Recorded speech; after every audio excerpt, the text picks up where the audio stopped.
the envoy of Malik Shah. But we've got to take a break first, folks. Don't go away. I'll be right back after this very short pause.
Henry, Count of Champagne, reports that he was traveling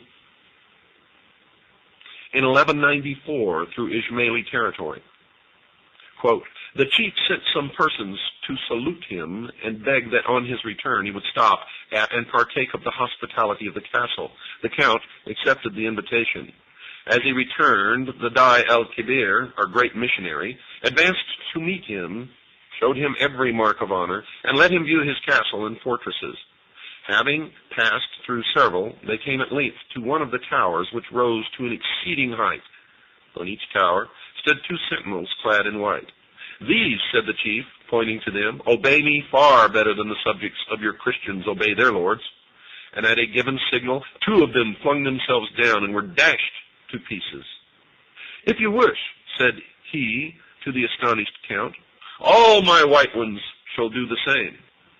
The benevolent count shrank from the proposal and candidly avowed that no Christian prince could presume to look for such obedience from his subjects. When he was departing with many valuable presents, the chief said to him meaningly, by means of these trusty servants, I get rid of the enemies of our society, unquote. Now, further details of the mentality of Hassan are given in what is supposed to be an autobiographical account of his early days. And it probably is, in fact, such because the method of his conversion does seem to follow the pattern which has been observed in fanatics of whatever religious or political persuasion. He was, he says, reared in the belief of the divine right of the imams by his father.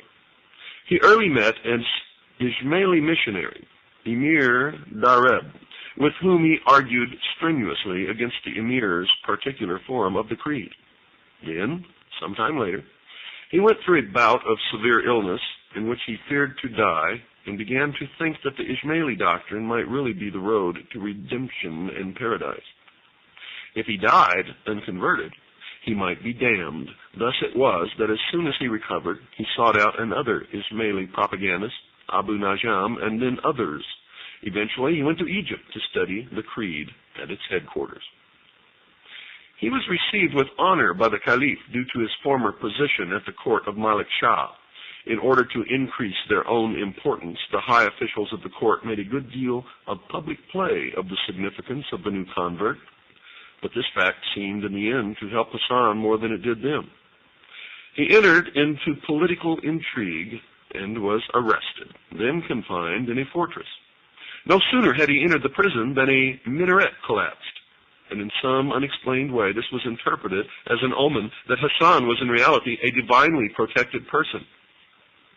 The Caliph, hurriedly making Hasan a number of valuable gifts, had him put aboard a ship sailing for northwest Africa.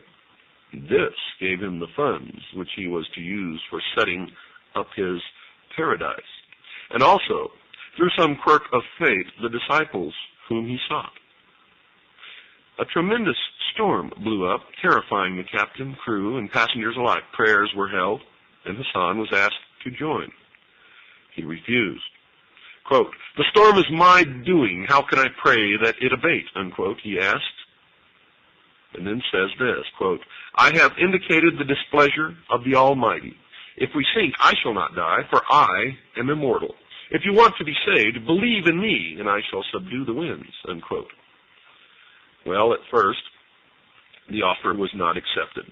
Presently, however, when the ship seemed on the point of capsizing, the desperate passengers came to him and swore eternal allegiance. Hasan was still very calm and continued so until the storm abated.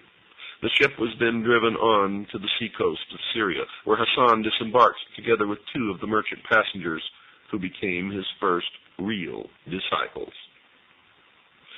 Hasan was not yet ready for the fulfillment of his destiny as he saw it for the time being. He was traveling under the guise of a missionary of the Caliph in Cairo. From Aleppo, he went to Baghdad, seeking a headquarters where he should be safe from interference and where he yet could become powerful enough to expand.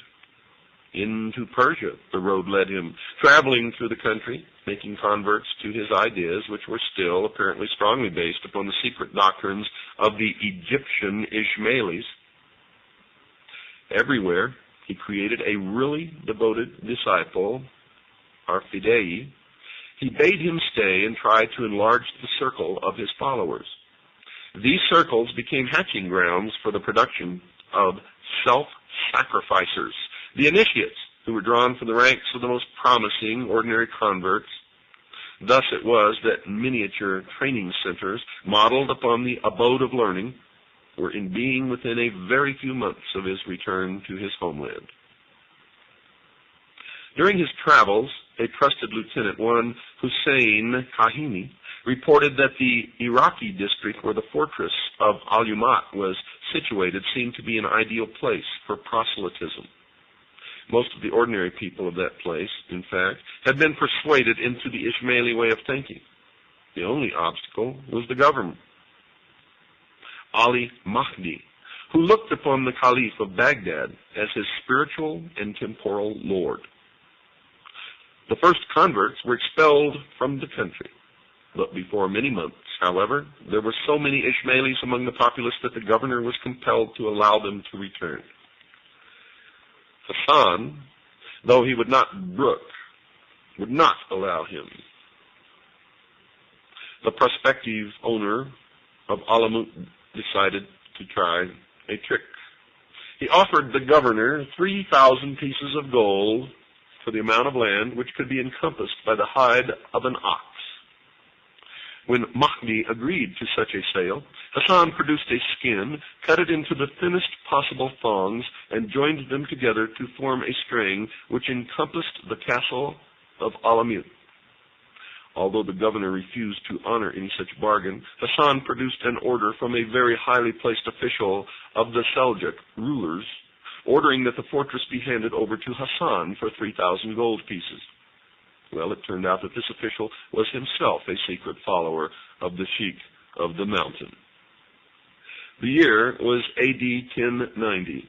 Hasan was now ready for the next part of his plan. He attacked and routed the troops of the emir who had been placed in the governorship of the province and wielded the people of the surrounding districts into a firm band of diligent and trustworthy workers and soldiers answerable to him and him alone. Within 2 years, the vizier Nazim al-Mulk had been stabbed to the heart by an assassin sent by Hasan, and the emperor Malik Shah, who dared to send troops against him, died in grave suspicion of poison. Hasan's revenge upon his class fellow was to make him the very first target of his reign of terror.